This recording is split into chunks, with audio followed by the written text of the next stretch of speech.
Welcome back to another episode of Rock Boys Football. There was not a program that was more active in the transfer portal over the last 8 months than Mike Elko, this Texas A&M program. And now having gone through spring practice, gone through fall camp inside of 2 weeks before Texas A&M is kicking off this 2024 season, let's take a look at the 5 most important transfer portal additions that Mike Elko and this Texas A&M program made. And I think we got to start with, how are we going to go about ranking these additions?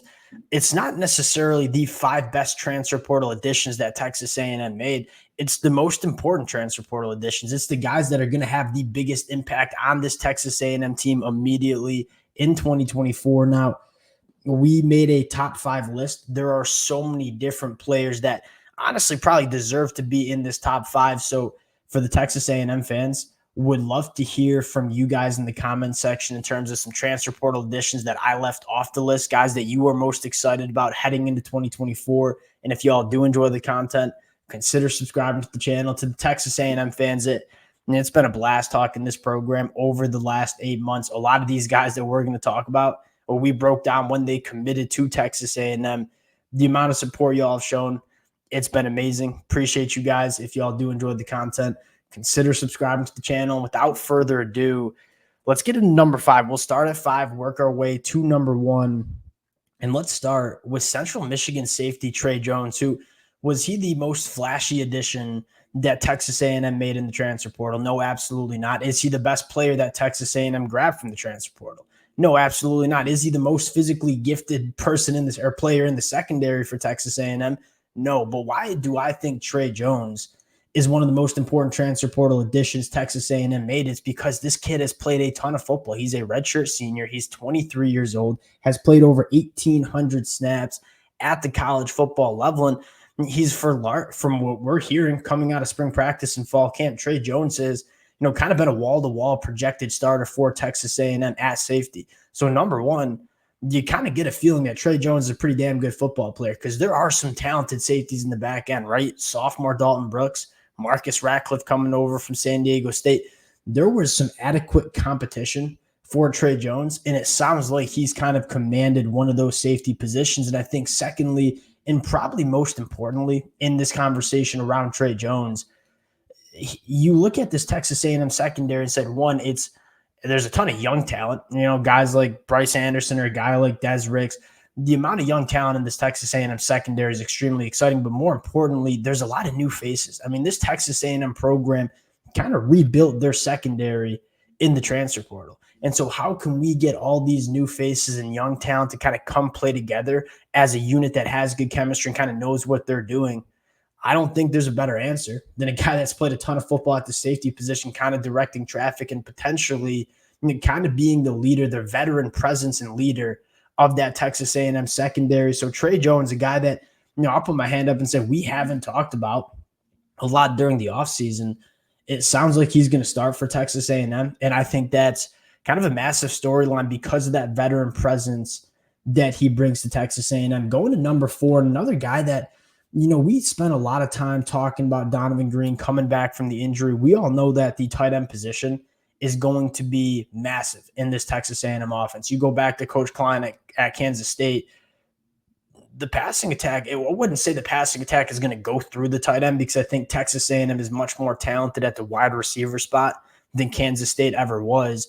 That being said, we know Coach Colin Klein wants to get these tight ends involved in the offense in a significant way. And I think a lot of the excitement went to a guy like Donovan Green, who, from what you're hearing coming out of fall, is still working back from the injury, still kind of trying to find that top gear.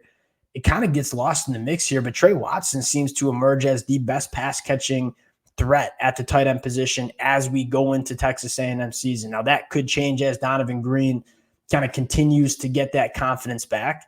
This is really big. I mean, we know the tight end position is really important. I don't think Trey Watson has the ceiling that Donovan Green has, but he's made it happen coming from Fresno State. So I'm excited to see what Trey Watson can bring to this Texas A&M offense. Now you get into our top 3. This is probably when the conversation gets really exciting about some top-end talent that Texas A&M brought in. I'm going to go to Will Lee first. And I think you could throw in Des Ricks as well, who apparently had, a really strong fall camp. Texas A&M and Mike Elko bet on some high trade guys, right? They brought in guys like Trey Jones, who are just kind of bona fide, really solid talent.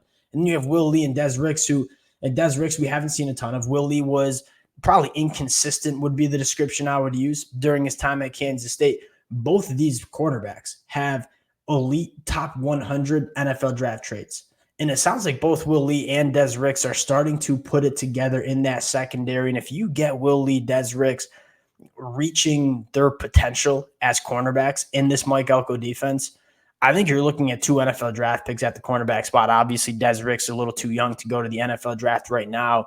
Will Lee is super long. He's sticky. At times gave up the big play last year, but on a down-to-down basis was very, very good. He has that ability to be that true cornerback, one that can play press man coverage, use that length and physicality to kind of, control wide receivers off the line of scrimmage.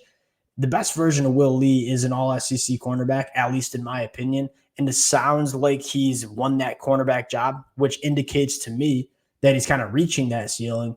It sounds like they might have hit on Will Lee in the transfer portal, going to number 2, and this is kind of starting to emerge as a massive storyline for Texas A&M coming out of fall camp, and that is the addition of Reed Adams. Now, as Reed Adams kind of continued to get some buzz during spring practice and fall camp, I went back to the Kansas film and said, one, this kid's really physically imposing. Coach Colin Klein wants to run the football at 6'5", 330 pounds. He can move bodies off the line of scrimmage. What I think is the biggest storyline with Reed Adams is the versatility. Texas A&M is kind of set on the left side of the offensive line with Trey Jones and Chase Basantis.